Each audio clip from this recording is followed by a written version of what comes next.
ભરૂચ, નર્મદા અને વડોદરા જિલ્લામાં બેફામ બનેલ ખનીજ માફિયા સામે કાર્યવાહી કરવા આપના ધારાસભ્ય ચૈતર વસાવાએ માંગ કરી છે। ઉમરલા નજીક અજાણ્યા વાહનની અડફેટે જીવ ગુમાવનાર ટીઆરબી જવાનના શ્રદ્ધાંજલિ કાર્યક્રમમાં ચૈતર વસાવાએ કહ્યું કે બેફામ ખનીજ વહન કરતા વાહનની અડફેટે લોકો જીવ ગુમાવે છે।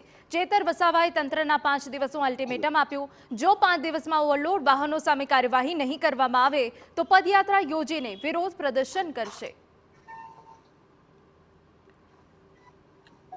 આવનારા દિવસોમાં ખાણ ખનીજ વિભાગ, ભરૂચ વહીવટી તંત્ર આવા બેફામ ચાલતા ટ્રક ચાલકો પર ઇનલીગલી ચાલતી લીજો, સિલિકાઓ અને કોરી કરસરો પર તપાસ કરીને કાયદેસરની કાર્યવાહી નહીં કરે તો દિન 5 પછી એટલે કે તારીખ 3 બુધવારના રોજ અમે રાજપારડી બિરસા મુંડા ભગવાનને ફૂલહાર કરીને અહીંથી અમે પદયાત્રા કરીને અમે ઝઘડિયા સુધી જવાના છે।